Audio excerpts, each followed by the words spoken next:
Hi. Welcome, my name's Dr. Stephen Stolz and I'm from the Trobe University, Australia, and today I have with me is Dr. John Quay from the University of Melbourne. Thank you for accepting my invitation. Thanks very much for inviting me, Steve. I've been looking forward to this for a while now.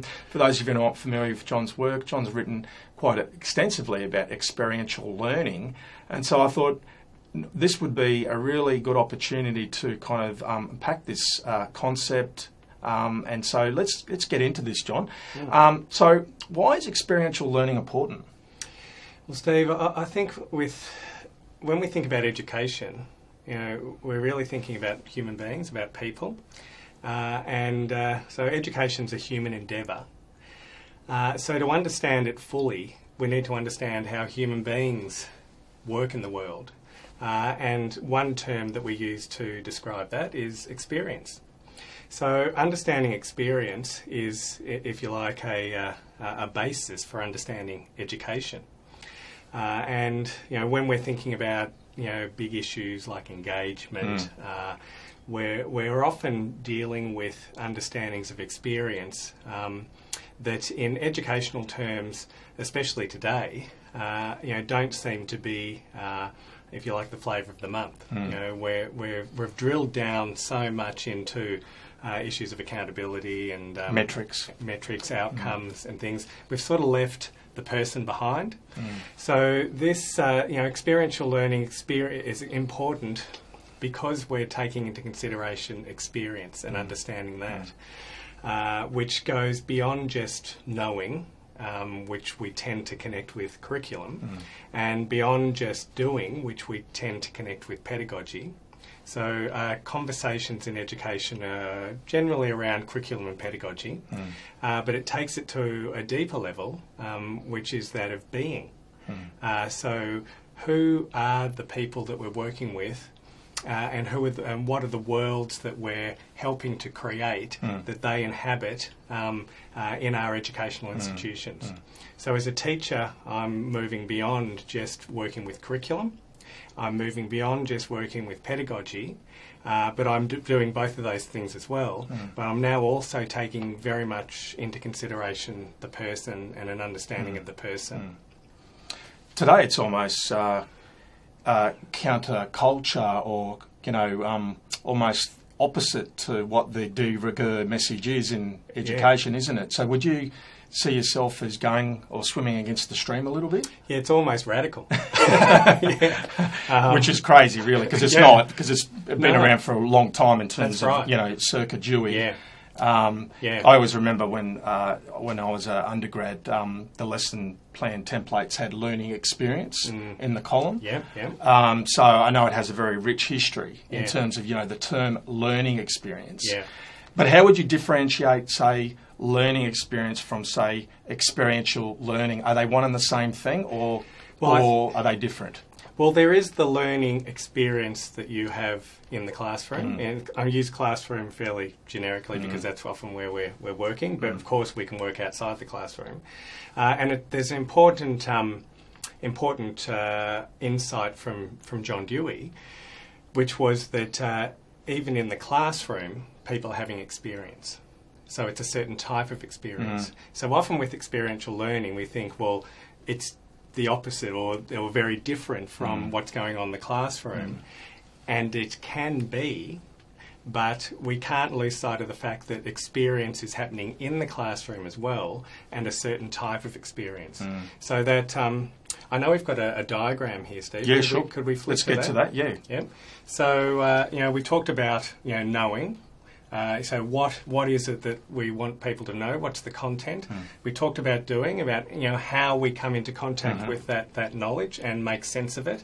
But a further encapsulating understanding is that of a way of being. So a way of being, within a way of being, we have ways of doing and ways of knowing.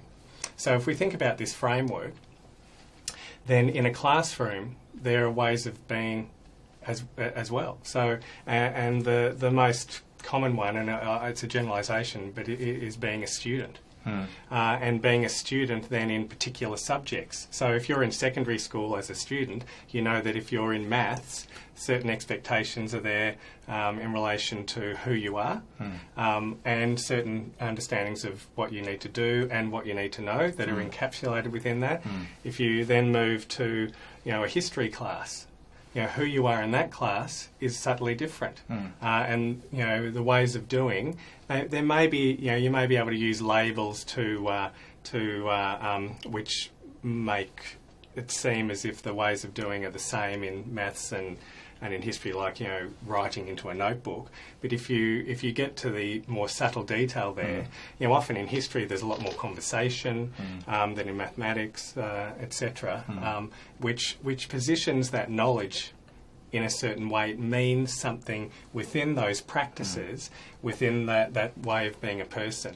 But we while we're very happy as teachers and educators to talk about curriculum and pedagogy, we don't really have a language, and we don't really think about who we're asking these people to be. But our understanding of who they are allows us to organise our curriculum and pedagogy. So we have an understanding. The secondary school teacher of mathematics will have a good understanding of what a maths student is. And so they'll set their expectations in relation to that. So the young people who come into that class come into it thinking, well, I've got to be, knowing that I've got to be the good maths student in here, or that's the expectation. But that doesn't really come into our conversation as teachers, educators.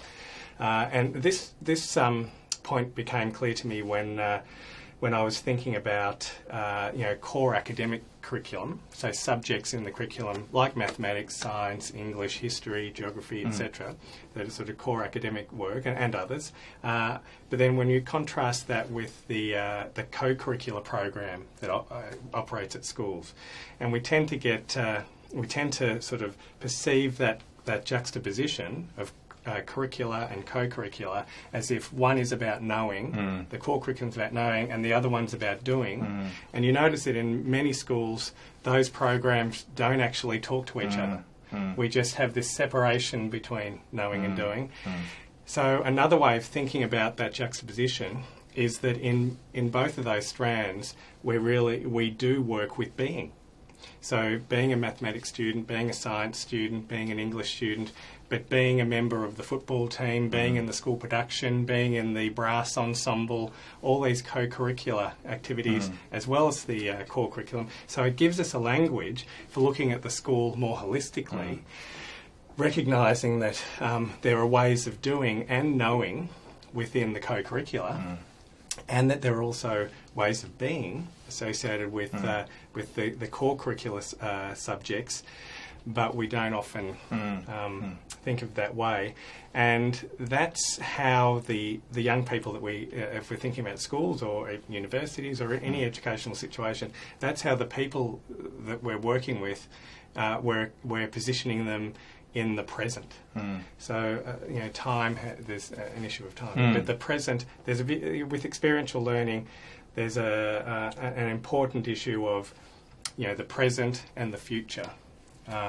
Because, if we take again that normal classroom situation, we're not so concerned about who the young people are because we think this is all just preparation for when they leave school. So as teachers, we're sort of happy to just try to squeeze them into the box of being a good student in whatever subject there is, because we believe it's for their best interest in getting a high mark so they can get into the university course they want to, and vocationally then move into a way of being that it's very instrumentally focused. Yeah. It's all about acquisition of skill, but they talk about it as like it's a skill, like riding a bike. Yeah. When it's probably the wrong way of actually thinking about, about being inculcated into a tradition. I know that's very different from what you're talking about, but I'm just thinking about in terms of in terms of a discipline area, and you talked about maths and science, about being inculcated into a tradition. That's something of revolving around that notion of being that you're kind of talking about. Yeah, so there's that existential element, which is really what I hear you saying Yeah. to me. Just quickly before, because you have answered my second question around what is experiential learning, just through your explanation here, through your diagram, so thanks for that. Can you just talk to the listeners a little bit more about where your ideas originate from here in relation to this diagram? Obviously, there's an interrelationship that's happening here. We are obviously talking about existential type things or concepts in relation to being.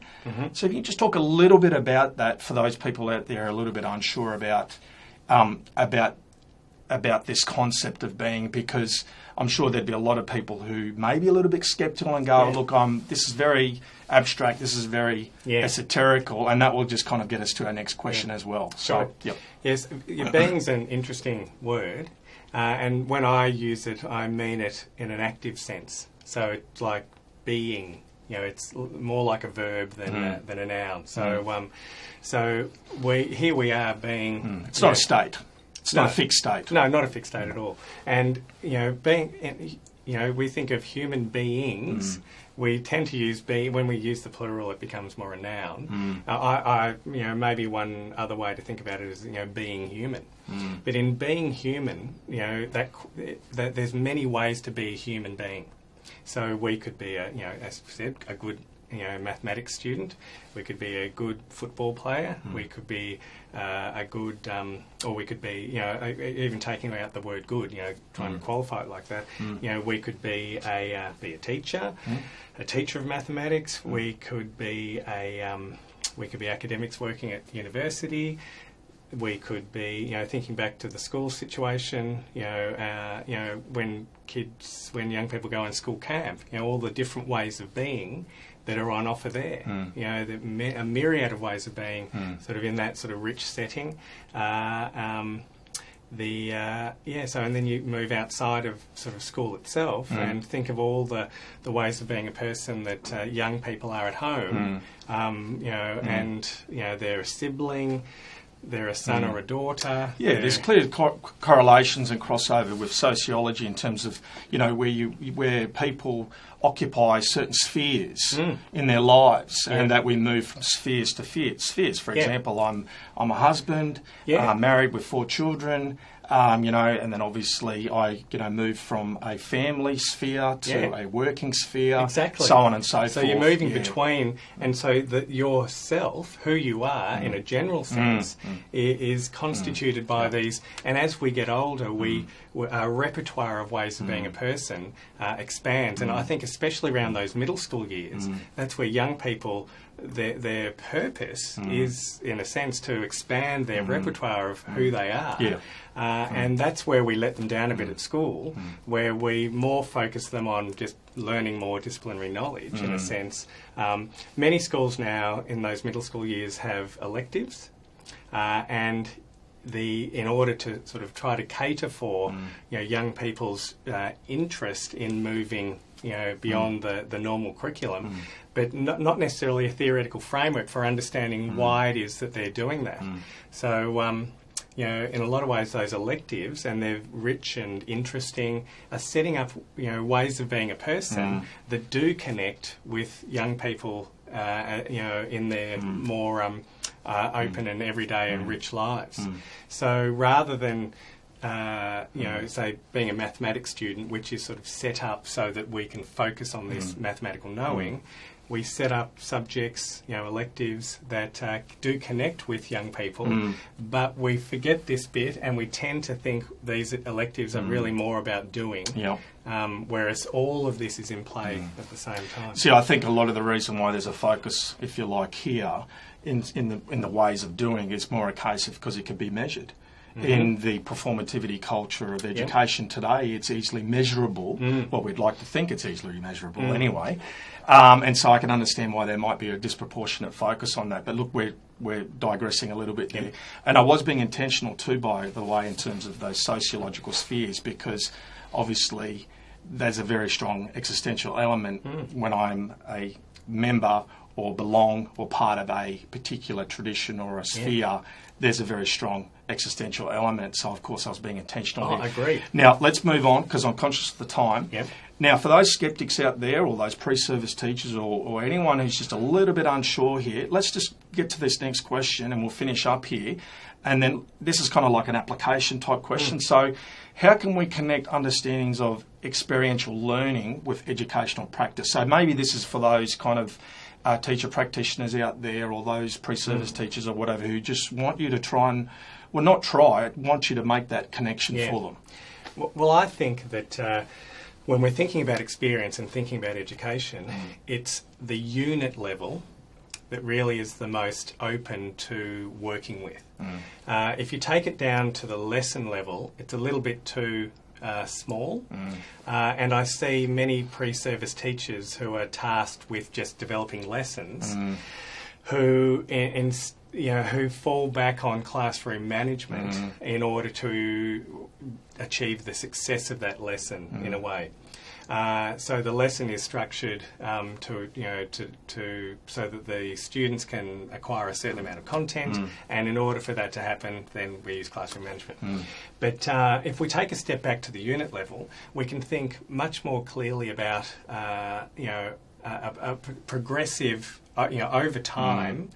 And over a much longer period of time, achievement of a way of being a person and ways of being a person that the teacher then can craft or comes to understand, because he or she understands and knows the students that he or she is working with, beyond just who they are as students. So understands what those young people, how their lives work, what do they talk about when they're not in class. So some of those things, bring those together with the curriculum in crafting a unit of work that really does engage young people. So, and some of the work I've been doing on that focuses very much on students creating something. So rather, in the normal classroom situation, students, you might say the students are creating the examination or creating the assessment product. So they know that, what's expected of them through and towards the end of the subject is, the examination, the assignment, and that's really what they're crafting. And that's then for the teacher to look at and assess, etc. But if we can open that up a bit more, and really have young people creating things of high quality that they're interested in creating, that connect with who they are, that bring the curriculum to life in that creation, I think that's a way, and I'm beginning to explore some of those notions in unit design.